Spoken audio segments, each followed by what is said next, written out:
Hello and अस्सलाम वालेकुम। आज का मौजू है हमारा टाइफाइड बुखार।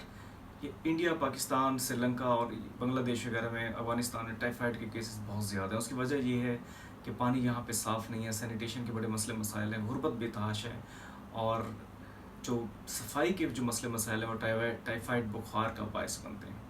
टाइफाइड बुखार में कौन सी खुराक देनी चाहिए, कौन सी खुराक नहीं देनी चाहिए, कोर्स उसके एंटीबायोटिक्स वगैरह या जो इलाज चल रहा था वो तो चल रहा है, उसके साथ साथ जो उसकी खुराक है वो बहुत ज़्यादा इंपॉर्टेंट है और वालदेन का मोस्टली कंसर्न यही होता है।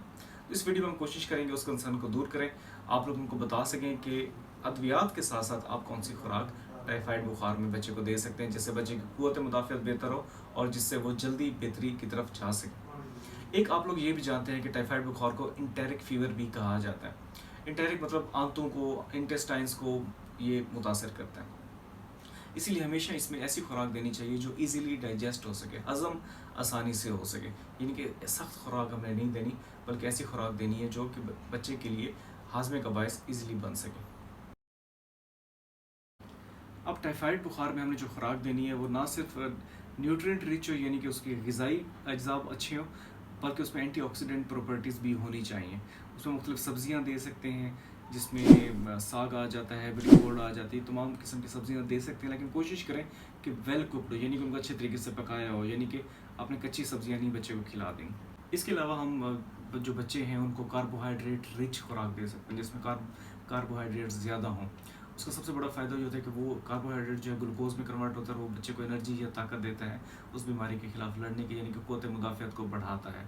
खिचड़ी दे सकते हैं, बॉयल्ड पोटैटोज़ दे सकते हैं, आलू को मतलब बॉयल करके दे सकते हैं। उसके अलावा जो है आप अपने एग्स दे सकते हैं, बॉयल्ड एग्स दें बच्चे को। इसके अलावा जो शुगर है कि यानी कि शुगर वाली चीज़ें नहीं देनी, यानी कि चीनी वगैरह नहीं देनी, लेकिन रिफाइंड शुगर जिस तरह हनी हो गई और शहद हो गई, जो देसी गुड़ हो गया, इस तरह की चीज़ें आप बहरहाल बच्चे को दे सकते हैं। प्रोटीन्स दे सकते हैं। प्रोटीन्स जो है उसमें पनीर आ जाता है, उसमें इन्वॉल्व इकसाम की दाल आ जाती है, उसको अच्छे तरीके से पका के देना है और उसमें जो है आप इस तरह की सारी चीज़ें दे सकते हैं। लेकिन जो चीज़ नहीं देनी वो है गोश्त। उसकी वजह ये है कि वो डाइजेस्ट होने में थोड़ा सा दिक्कत होती है, बच्चा छोटा होता है, उसके इंटेस्टाइन को ज़्यादा ज़ोर लगाना पड़ता है और पहले ही मैं बता चुका हूँ कि इंटेरिक फीवर यानी कि आंतों की सोजिश बीमारी की वजह से वो बच्चा थोड़ा सा अनईजी फील करता है। और जितना आप चिकन वगैरह या जो चीज़ यखनी वगैरह दे रहे हैं तो बहरहाल उसको अच्छे तरीके से आपने बॉयल ज़रूर करना है, उसको अच्छे तरीके से पकाना ज़रूर है। इसके अलावा आप फल दे सकते हैं। फल में कोशिश करें वो वाटर कंटेंट ज़्यादा हो, यानी कि उसमें पानी ज़्यादा हो, जिसमें वाटरमेलन आ गया, यानी कि तरबूज या सराइकी में हिंदवाना, और उसके अलावा मौसमी दे सकते हैं, केला दे सकते हैं। इस तरह के तमाम फल आप बच्चे को दे सकते हैं। कुछ आपने इन चीज़ों का ख्याल करना है कि क्योंकि इसमें लूज़ मोशन, वॉमिटिंग हो रही होती है, डायरिया हो रहा होता है, तो आपने ऐसी मेडिसिन्स जैसे एंटीबायोटिक्स मेडिसिन्स तो आप दे ही रहे हैं, उसके अलावा आपने कोशिश करना है कि इसमें ऐसे फल दे रहे हैं जिसमें वाटर कंटेंट ज़्यादा हो, यानी कि पानी की कमी बच्चे को बहरहाल नहीं होनी चाहिए, ख़ासतौर पर अगर उसको मोशन, डायरिया वगैरह इस बीमारी के साथ लगा हुआ है तो। और क्योंकि इस बीमारी में बच्चा निढाल होता है, थोड़ा सा वो होता है, तो इसलिए खाना जो है एक बार पेट भर के ना दें, आप वक्फे वक्फे से खिला सकते हैं, यानी कि दिन में 5 से 6 बार उसको खाना खिलाएं, लेकिन थोड़ा थोड़ा थोड़ा करके, ताकि वो कमज़ोरी भी फील ना करे और उसकी आंतों पर ज़्यादा बोझ भी ना पड़े और बच्चा अपने आप को सही तरीके से इस बीमारी से कोप कर सके। इसके अलावा बहुत सारी चीज़ें हैं जो हम सख्ती से मना करते हैं कि आपने टाइफाइड के बुखार में बच्चे को नहीं देनी। तो उसमें शामिल है स्पाइसी फूड्स नहीं देनी, जंक फूड नहीं देना, जो बहुत ज़्यादा आप बाहर की चीज़ें KFC या इस तरह के बर्गर वगैरह खा रहे होते हैं या कोई भी, जो ये तमाम चीज़ों से आपने अवॉइड करना है। सोडा ड्रिंक से अवॉइड करना है, ड्रिंक्स नहीं देनी, बोतल वगैरह नहीं देनी। हाँ, आप जूस वगैरह पिला सकते हैं जो फलों के ताज़ा जूस होते हैं, लेकिन ये जो सोडा ड्रिंक्स हैं या जो डब्बे में जो जूस आते हैं वो आपने बिल्कुल नहीं देने बच्चों को।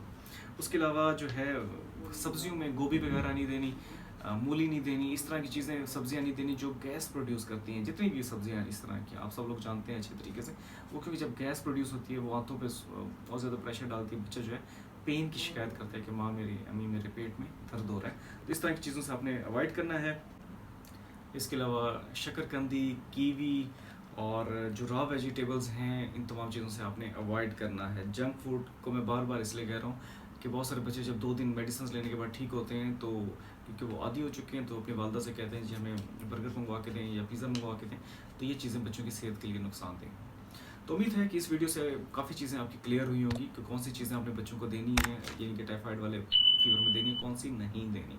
टाइफाइड बुखार का आपने एहतियात ये करनी है कि हमेशा वॉशरूम बच्चा जब भी जाए उसके हाथ धुलाना उसको सिखाएं, पानी को हमेशा बॉयल करके दें। और सिर्फ सारी चीज़ें हम गवर्नमेंट पे नहीं डाल सकते, बहुत सारी चीज़ें हम खुद भी घर चाहें तो बेहतर हो सकती हैं। और उसमें अब तो बल्कि वैक्सीनेशन भी आ गई, वैक्सीन भी लगवाएं।